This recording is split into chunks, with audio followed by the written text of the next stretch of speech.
जय श्री कृष्णा दोस्तों, आज सुनिए सावन मास की शुक्ल पक्ष की पुत्रदा एकादशी की संपूर्ण व्रत कथा। यह कथा अंत तक सुनने से भगवान विष्णु आपकी हर एक मनोकामना को पूर्ण कर देते हैं, इसलिए इसे अंत तक सुनेगा और कमेंट में ओम नमो भगवते वासुदेवाय अवश्य ही लिखे।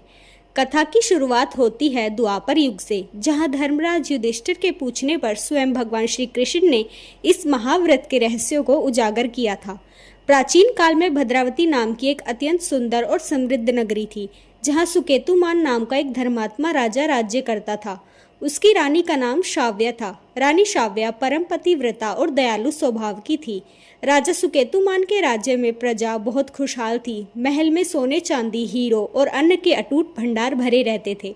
लेकिन इस सब के बावजूद राजा और रानी के जीवन में एक ऐसा भयंकर खालीपन था जो उन्हें दिन रात अंदर ही अंदर दीमक की तरह खाए जा रहा था। राजा की कोई संतान नहीं थी, ना कोई पुत्र ना कोई पुत्री। राजा दिन रात इसी चिंता में डूबे रहते थे कि मेरे मरने के बाद इस विशाल साम्राज्य को कौन संभालेगा। जब मैं बूढ़ा हो जाऊंगा तो मुझे कंधा कौन देगा। राजा सुकेतुमान इतने दुखी रहने लगे कि उन्हें ना तो राजपाट के उत्तम व्यंजनों का स्वाद आता था और ना ही राजमहल के मखमली बिस्तरों पर नींद आती थी। वे सोचते थे कि बिना संतान के यह मनुष्य जीवन पूरी तरह व्यर्थ है। एक दिन राजा सुकेतुमान अपने पितरों को तर्पण दे रहे थे। जैसे ही उन्होंने हाथ में जल लेकर पूर्वजों का स्मरण किया, उन्हें एक अत्यंत डरावना और दुखद आभास हुआ। उन्होंने देखा कि उनके मृत पूर्वज यानी पितृ उस जल को बड़ी मुश्किल से और दुखी मन से ग्रहण कर रहे हैं। राजा ने हाथ जोड़कर पूछा, हे पितरों, आप इतने उदास क्यों हैं? क्या मुझसे पूजा पाठ में कोई भूल हुई है? तब पितरों की अदृश्य वाणी गूंजी और बोले, हे राजन, तुम हमारे वंश के अंतिम दीपक हो। तुम्हारे बाद इस धरती पर हमें तर्पण देने वाला, हमारे नाम से पिंडदान करने वाला कोई नहीं बचेगा। तुम्हारे मरने के बाद हमारा यह वंश समूल नष्ट हो जाएगा और हम सब नरक के सबसे अंधेरे कुएं में गिर जाएंगे। संतानहीन होने के कारण ना तो तुम्हें मोक्ष मिलेगा और ना ही हमें शांति। पितरों की यह दर्द भरी बात सुनकर राजा सुकेतुमान का कलेजा कांप उठा। वे भयंकर शोक में डूब गए। उन्हें महल की दीवारें काटने को दौड़ने लगी। एक दिन अपने इस दुख से तंग आकर राजा ने आत्महत्या करने का मन बना लिया, लेकिन फिर उन्हें याद आया कि आत्महत्या महापाप है। अंततः वे बिना किसी को बताए अकेले ही घोड़े पर सवार होकर घने जंगलों की तरफ निकल पड़े, ताकि अपने प्राणों को ईश्वर के चरणों में त्याग सके।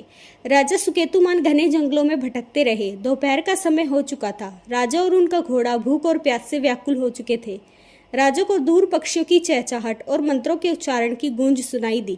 वे उस आवाज की दिशा में बढ़े तो उन्होंने देखा कि जंगलों के बीचों बीच एक अत्यंत दिव्य और विशाल सरोवर है, जिसका पानी कांच की तरह चमक रहा था। उस सरोवर के किनारे कई सारे तेजस्वी ऋषि मुनि वेद पाठ कर रहे थे और उनके आश्रम से हवन का धुआं निकल रहा था। संयोग से वह पावन दिन सावन मास के शुक्ल पक्ष की एकादशी का ही दिन था। राजा अपने घोड़े से उतरे और उन्होंने सरोवर के पवित्र जल से अपनी प्यास बुझाई। इसके बाद वे हाथ जोड़कर अत्यंत विनम्र भाव से उन ऋषियों के पास पहुंचे और उन्हें साष्टांग दंडवत प्रणाम किया।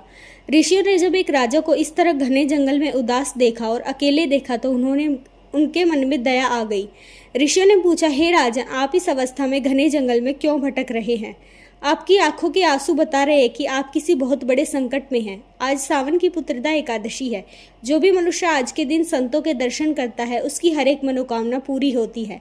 हमें अपना दुख बताइए। राजा सुकेतुमान ने हाथ जोड़े और कहा, हे ऋषिवर, मेरे पास सब कुछ है, लेकिन कोई संतान नहीं है। मेरे पूर्वज नरक में तड़प रहे हैं क्योंकि हमारे वंश का अंत होने वाला है। कृपया करके मुझे कोई ऐसा उपाय बताइए जिससे मेरे पितरों को शांति मिले और मेरे घर के वंश का दीपक जल उठे। ऋषियों ने मुस्कुराते हुए कहा, हे राजन, तुम्हें चिंता करने की कोई आवश्यकता नहीं है। आज सावन मास की शुक्ल पक्ष की एकादशी है, जिसे शास्त्रों में पुत्रदा एकादशी कहा गया है। यह एकादशी साक्षात भगवान श्री हरि विष्णु का ही रूप है। तुम तुरंत अपने महल वापस जाओ और अपनी रानी के साथ मिलकर पूरी निष्ठा और निराहार रहकर इस एकादशी का व्रत करो और द्वादशी के दिन इसका पारण करो। इस व्रत का पुण्य फल तुम्हें अवश्य ही एक तेजस्वी पुत्र की प्राप्ति कराएगा। ऋषियों की आज्ञा पाकर राजा सुकेतुमान के मन में आशा का संचार हुआ। वे तुरंत अपनी नगरी वापस लौटे और उन्होंने अपनी रानी शाव्या को पूरी बात बताई। जैसे ही पुत्रदा एकादशी की तिथि आई, राजा और रानी दोनों ने पूरे दिन अन्न का एक भी दाना ग्रहण नहीं किया। उन्होंने रात भर जागकर भगवान विष्णु के बाल गोपाल रूप की पूजा की, पीले फूल और माखन मिश्री का भोग लगाया। इस महाव्रत के प्रभाव से साक्षात भगवान नारायण अत्यंत प्रसन्न हुए।